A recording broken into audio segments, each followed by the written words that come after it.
The crisis of credit, visualized. What is the credit crisis? It's a worldwide financial fiasco involving terms you've probably heard, like subprime mortgages, collateralized debt obligations, frozen credit markets, and credit default swaps. Who's affected? Everyone. How did it happen? Here's how. The credit crisis brings two groups of people together, homeowners and investors.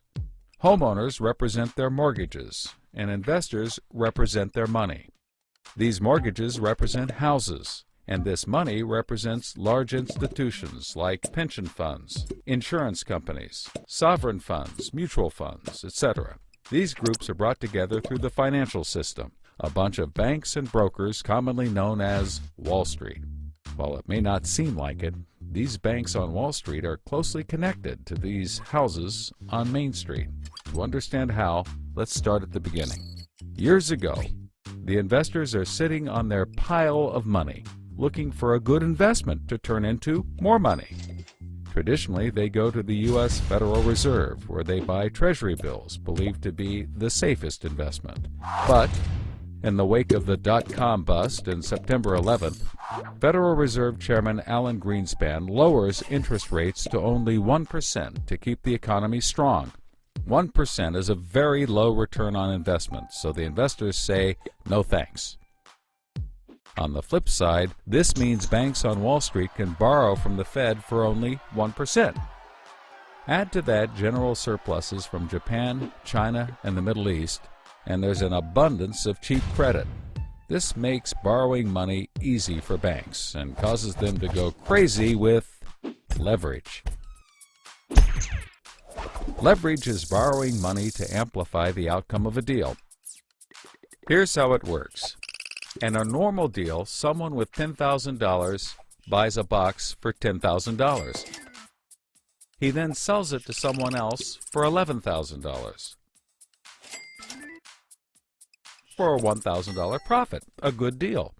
But using leverage, someone with $10,000 would go borrow $990,000 more dollars, giving him $1 million in hand. Then he goes and buys 100 boxes with his $1 million and sells them to someone else for $1,100,000. Then he pays back his $990,000 plus $10,000 in interest. And after his initial $10,000, he's left with a $90,000 profit versus the other guy's $1,000. Leverage turns good deals into great deals. This is a major way banks make their money. So Wall Street takes out a ton of credit, makes great deals, and grows tremendously rich, and then pays it back. The investors see this and want a piece of the action, and this gives Wall Street an idea. They can connect the investors to the homeowners through mortgages. Here's how it works.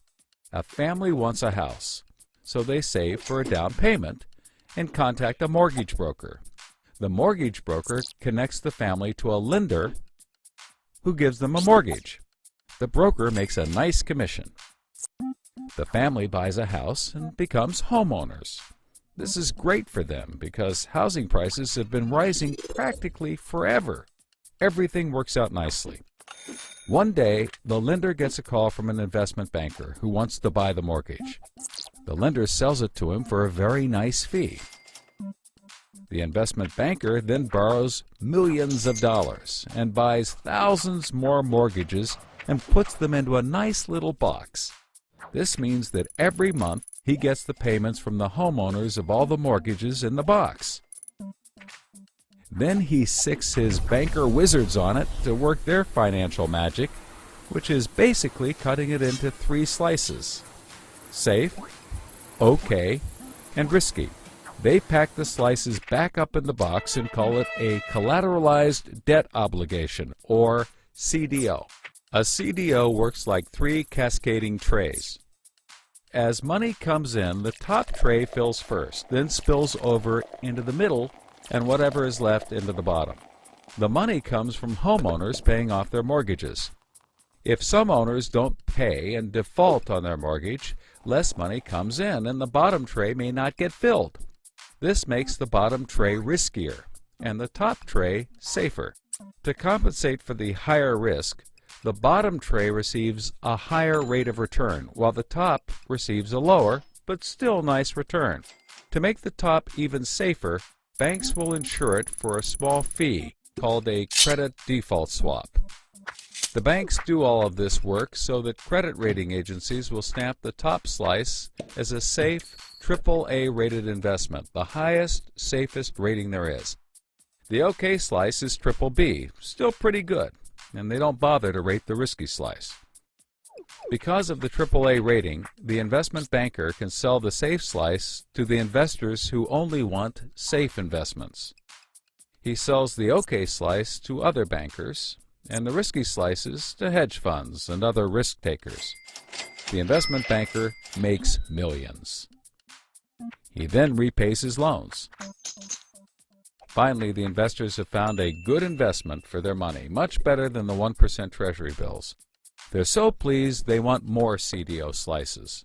So the investment banker calls up the lender, wanting more mortgages. The lender calls up the broker for more homeowners, but the broker can't find anyone. Everyone that qualifies for a mortgage already has one, but they have an idea.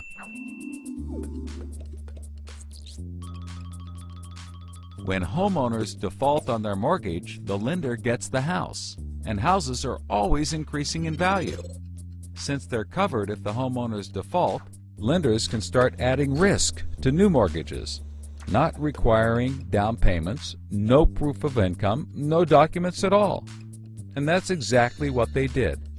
So instead of lending to responsible homeowners, called prime mortgages, they started to get some that were, well, less responsible.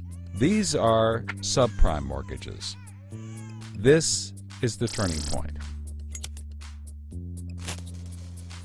So, just like always, the mortgage broker connects the family with a lender and a mortgage, making his commission. The family buys a big house. The lender sells the mortgage to the investment banker, who turns it into a CDO and sells slices to the investors and others. This actually works out nicely for everyone and makes them all rich. No one was worried because as soon as they sold the mortgage to the next guy, it was his problem. If the homeowners were to default, they didn't care. They were selling off their risk to the next guy and making millions, like playing hot potato with a time bomb. Not surprisingly, the homeowners default on their mortgage, which at this moment is owned by the banker. This means he forecloses and one of his monthly payments turns into a house. No big deal. He puts it up for sale. But more and more of his monthly payments turn into houses.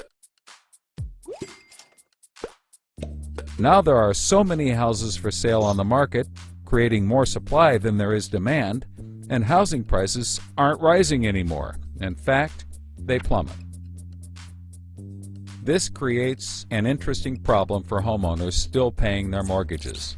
As all the houses in their neighborhood go up for sale, the value of their house goes down, and they start to wonder why they're paying back their $300,000 mortgage when the house is now worth only $90,000. They decide that it doesn't make sense to continue paying, even though they can afford to, and they walk away from their house. Default rates sweep the country, and prices plummet. Now the investment banker is basically holding a box full of worthless houses.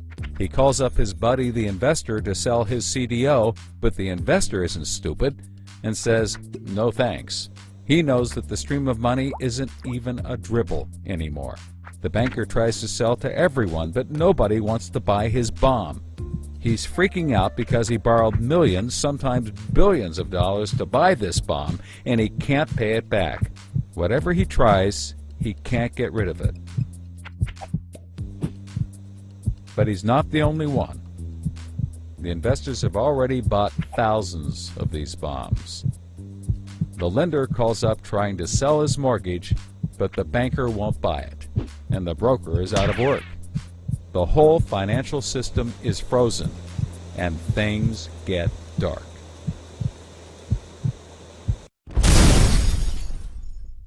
Everybody starts going bankrupt. But that's not all. The investor calls up the homeowner and tells him that his investments are worthless. And you can begin to see how the crisis flows in a cycle. Welcome to the crisis of credit.